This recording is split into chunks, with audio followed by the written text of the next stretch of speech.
A very happy good evening to all my dear students. कैसे हैं आप सब? उम्मीद करता हूं अच्छे होंगे, सेफ होंगे और अपने एग्जामिनेशन को ध्यान में रखते हुए अच्छे से डेडिकेट होके हार्ड वर्क कर रहे होंगे। ओके स्टूडेंट्स, तो आज हम लोग अपने सॉल्यूशन चैप्टर में दो बहुत इंपॉर्टेंट डेरिवेशन को देखेंगे। दो बहुत इंपॉर्टेंट जो साइंटिस्ट ने जो लॉ दिया था उस लॉ को हम लोग डिस्कस करेंगे। पहले साइंटिस्ट का नाम है हेनरी और दूसरे साइंटिस्ट का नाम है रॉल्ड्स। तो हेनरी और रॉल्ड्स लॉ क्या है, आज हम लोग इसको डिस्कस करेंगे। सबसे पहले मैं आऊंगा हेनरी लॉ पे, लेकिन हेनरी लॉ से आने से पहले इंट्रोडक्शन पॉइंट ऑफ व्यू में हमें सबसे पहले समझना होगा सॉल्युबिलिटी। आपने कई बार ये टर्म सुना होगा सॉल्युबिलिटी। आज आप समझिए सॉल्युबिलिटी का मतलब क्या होता है। इसके लिए मैंने क्या किया, इसके लिए मैंने एक कंटेनर लिया। इस कंटेनर में मैंने सॉल्वेंट के रूप में यहां पर वाटर मॉलिक्यूल ले लिया। तो मैंने यहां पर सॉल्वेंट को फिक्स कर दिया। मैं यहां पर सॉल्वेंट वाटर के लिए ही बोल रहा हूं। अब सॉल्वेंट को फिक्स करने के बाद मैं यहां पर टेम्परेचर भी फिक्स कर रहा हूं, और टेम्परेचर मैं कितना ले रहा हूं, room temperature, that is 25 degree Celsius. और इस सॉल्वेंट के अंदर में मैं कोई सॉल्यूट ऐड कर रहा हूं। आप ये सॉल्यूट NaCl मतलब नमक भी ले सकते हैं, सुक्रोज C12H22O11 चीनी भी आप ले सकते हैं। तो मैक्सिमम कितना सॉल्यूट को घोला जा सकता है। अच्छा, सॉल्वेंट का अमाउंट भी आप यहां पर फिक्स कर लो। सॉल्वेंट का अमाउंट आपको कितना लेना है, 1 लीटर। तो आपने सॉल्वेंट का अमाउंट फिक्स कर दिया, आपने टेम्परेचर को फिक्स कर दिया। तो एक फिक्स टेम्परेचर पर 1 लीटर सॉल्वेंट में, देखो आपने 3 पैरामीटर को फिक्स किया है। सॉल्वेंट फिक्स कर दिया, सॉल्वेंट का अमाउंट फिक्स कर दिया और टेम्परेचर फिक्स कर दिया। तो अब इसका डेफिनेशन सुनिए। 1 लीटर पर्टिकुलर सॉल्वेंट में, खासम खास सॉल्वेंट में, 1 लीटर स्पेसिफिक सॉल्वेंट में, मतलब बिल्कुल खासम खास सॉल्वेंट में, 1 लीटर स्पेसिफिक सॉल्वेंट में मैक्सिमम हम कितना सॉल्यूट को घोल सकते हैं एट अ फिक्स टेम्परेचर। मैं फिर से रिपीट कर रहा हूं, ध्यान से सुनना। 1 लीटर स्पेसिफिक सॉल्वेंट में और पर्टिकुलर और एक फिक्स टेम्परेचर पर आप मैक्सिमम कितना सॉल्यूट घोल सकते हैं, सॉल्यूबल करवा सकते हैं, वही कहलाता है सॉल्युबिलिटी। वही कहलाता है सॉल्युबिलिटी। अब मैं इसे वर्ड्स में लिखने जा रहा हूं। मैक्सिमम अमाउंट ऑफ सॉल्यूट, कितना मैक्सिमम सॉल्यूट को घोला जा सकता है, maximum amount of solute that can be dissolve, इसको घोला जा सकता है इन ए स्पेसिफिक सॉल्वेंट, खासम खास सॉल्वेंट में, in a specific amount of solvent at a particular temperature. Temperature भी फिक्स होना चाहिए। At a particular temperature to form saturated solution. To form saturated solution is known as solubility. मतलब क्या बोला मैंने कि एक खासम खास सॉल्वेंट को लेकर टेम्परेचर को फिक्स करके किसी सॉल्यूशन में, किसी सॉल्वेंट में आप मैक्सिमम कितना सॉल्यूट को डिसॉल्व कर सकते हैं। एक खासम खास सॉल्वेंट में टेम्परेचर को फिक्स करके आप मैक्सिमम कितना सॉल्यूट को डिसॉल्व कर सकते हैं, वही कहलाता है उस सॉल्वेंट का सॉल्युबिलिटी, या उस सॉल्यूट का सॉल्युबिलिटी। जैसे अगर मैं यहां पर सॉल्वेंट वाटर ना लेके, अगर मैं यहां पर सॉल्वेंट का अमाउंट 1 लीटर ना लेके अगर मैं कर देता हूं ग्राम, दैट इज 100 ग्राम वाटर, और सॉल्यूट मैं यहां पर फिक्स कर देता हूं ये NaCl। तो स्टूडेंट, ये देखा गया है कि 100 ग्राम वाटर में 100 ग्राम वाटर में मैक्सिमम जो है वो 36 ग्राम NaCl को ही डिसॉल्व करवाया जा सकता है। तो किसी पर्टिकुलर सॉल्वेंट में, और टेम्परेचर कितना लिया था मैंने, 25 डिग्री सेल्सियस। किसी खासम खास सॉल्वेंट में पर्टिकुलर टेम्परेचर, पर्टिकुलर सॉल्वेंट में, स्पेसिफिक सॉल्वेंट में एक पर्टिकुलर टेम्परेचर पर कितना मैक्सिमम सॉल्यूट को डिसॉल्व किया जा सकता है, वही कहलाता है सॉल्युबिलिटी। तो इतना ना लिख के टेम्परेचर, अमाउंट, सॉल्वेंट का नाम, कितना सॉल्युबिलिटी है, ये ना लिख के हम डायरेक्टली इस एक लाइन के लिए लिख सकते हैं कि the solubility of NaCl in 100 gram water is 36 ग्राम। मतलब मैक्सिमम NaCl को हम 36 ग्राम डिसॉल्व कर सकते हैं 100 ग्राम वाटर में। या फिर यहां से भी पढ़ सकते हो कि 100 ग्राम वाटर में मैक्सिमम हम NaCl को 36 ग्राम ही डिसॉल्व कर सकते हैं। अब सॉल्युबिलिटी का मतलब समझने के बाद अब हम ये डिसाइड करेंगे कि सॉल्युबिलिटी, सॉल्यूट का मैक्सिमम घुलना या ना घुलना वो किस बात पर डिपेंड करेगा। तो माय डियर स्टूडेंट, सॉल्युबिलिटी जो है वो 3 इंपॉर्टेंट फैक्टर पे डिपेंड करता है। किसी भी सॉल्यूट का एक निश्चित अमाउंट ऑफ सॉल्वेंट में डिसॉल्व करना, ये 3 बातों पे डिपेंड करता है। पहला, नेचर ऑफ, ध्यान दीजिएगा, nature of solute and solvent. दूसरा है आपका टेम्परेचर और तीसरा है आपका प्रेशर। तो किसी भी सॉल्यूट का सॉल्वेंट में घुलना, ये 3 बातों पे डिपेंड करता है, सॉल्यूट और सॉल्वेंट के नेचर पर, टेम्परेचर पर और प्रेशर पर। आइए इन 3 बातों को हम लोग एक एक करके डिस्कस करते हैं। सबसे पहला पॉइंट है nature of solute and solvent. इसमें एक बात आपको याद रखना है स्टूडेंट, लाइक डिसॉल्व लाइक। कहने का मतलब जैसा सॉल्यूट होगा अगर वैसा ही सॉल्वेंट है तभी वो सॉल्यूबल होगा। मतलब सेम नेचर का सॉल्यूट सेम नेचर के सॉल्वेंट में ही सॉल्यूबल होता है।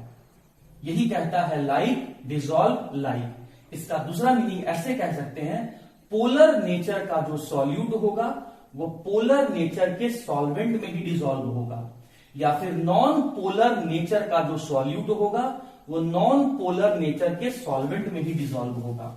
जैसे एग्जांपल, मैं 2 एग्जांपल ले रहा हूं।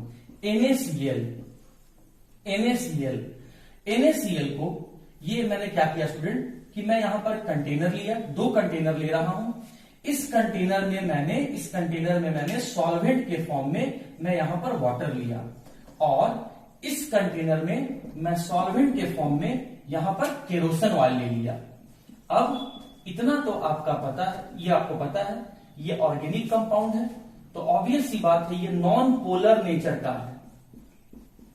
और वाटर, इसको डिसोसिएट करेंगे H+OH-, मतलब ये पोलर नेचर का है। और अब हम क्या किए, इन दोनों कंटेनर में मैंने NaCl को एज ए सॉल्यूट यहां पर इंसर्ट किया। NaCl सॉल्यूट को मैंने इन दोनों कंटेनर में डाला। NaCl किस नेचर का है, पोलर नेचर का है। Na+Cl-, देखिए इसके ऊपर पोल्स का फॉर्मेशन हो रहा है, चार्ज का फॉर्मेशन हो रहा है क्योंकि इलेक्ट्रोनेगेटिविटी का डिफरेंस है, तो ये पोलर नेचर का है। यहां भी वही बात है, NaCl आपने डाला, पोलर नेचर का है। अब देखिए ये, अब यहां पर एक बात यहां पर देखिए, जैसा सॉल्यूट है अगर वैसा ही सॉल्वेंट रहेगा तभी वो एक दूसरे में डिसॉल्व होगा या सॉल्यूबल होगा। पहले केस में आप क्या देख रहे हैं, सॉल्यूट पोलर नेचर का है और सॉल्वेंट भी पोलर नेचर का है। मतलब जैसा नेचर सॉल्यूट का है वैसा ही नेचर सॉल्वेंट का है, तो दोनों का नेचर सेम है, तो दोनों के लिए हम कह सकते हैं लाइक वाइज।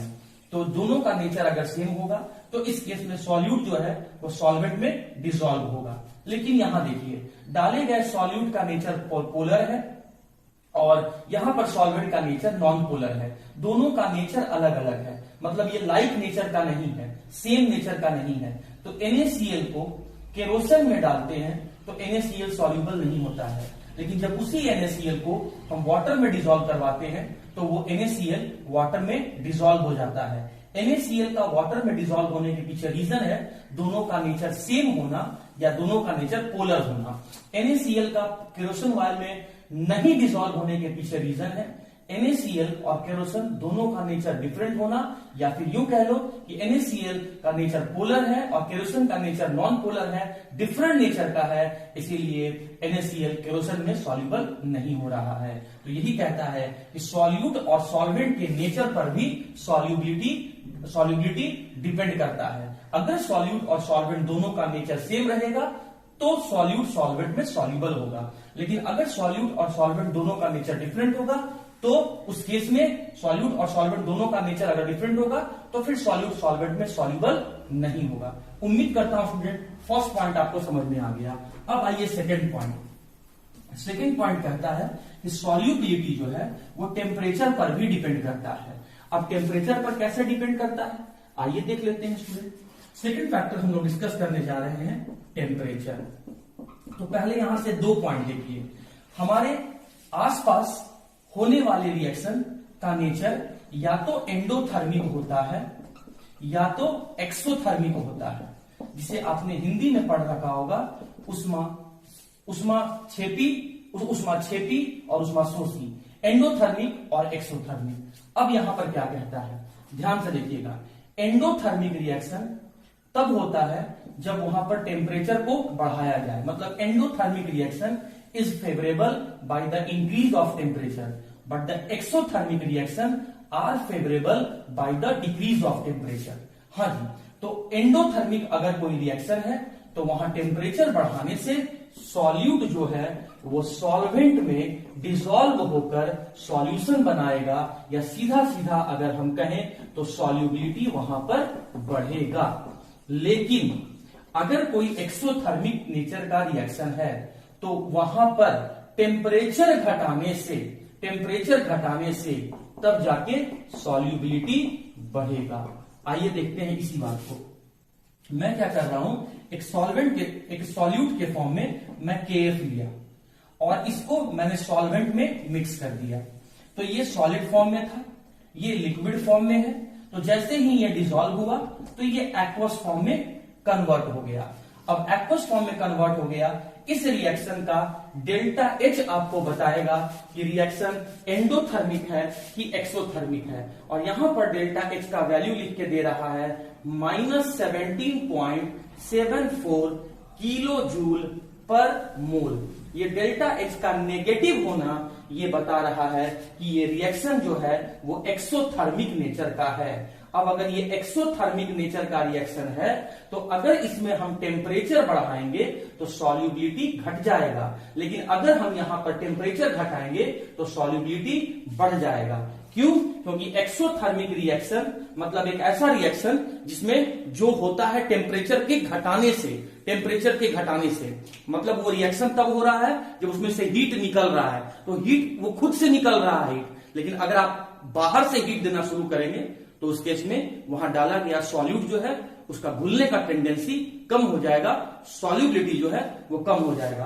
तो इस रिएक्शन के लिए जो नेचर वाइज एक्सोथर्मिक है, इसमें KAF का वाटर में घुलने का टेंडेंसी तब बढ़ेगा जब टेम्परेचर आप कम करेंगे। लेकिन अगर इसी रिएक्शन में आप टेम्परेचर को बढ़ा देंगे तो यहां पर KF का पोटेशियम क्लोराइड का वाटर में डिसॉल्व होने का टेंडेंसी कम हो जाएगा, क्योंकि इस रिएक्शन में हीट अपने आप बाहर निकल रहा है, खुद से बाहर निकल रहा है, तो आपको हीट देने का जरूरत नहीं है, वो आपसे हीट का डिमांड नहीं कर रहा है। लेकिन अगर आप हीट खुद से देंगे, उसे हीट तो चाहिए नहीं इसीलिए तो बाहर निकल रहा है, लेकिन अगर आप हीट खुद से देंगे तो KF का पोटेशियम क्लोराइड का वाटर में डिसॉल्व होने का टेंडेंसी जो है वो घट जाएगा। इसी तरीके से अगर मैं एक और एग्जांपल लूं स्टूडेंट, आप ध्यान से देखिएगा। इस केस में क्या हो रहा है कि मैं यहां पर अमोनियम नाइट्रेट ले रहा हूं, NH4NO3 ले रहा हूं, अमोनियम नाइट्रेट ले रहा हूं। किस फॉर्म में? सॉलिड फॉर्म में। लिक्विड में मिलाया तो ये डिसॉल्व होकर अमोनियम नाइट्रेट बना दिया, एक्वस सॉल्यूशन।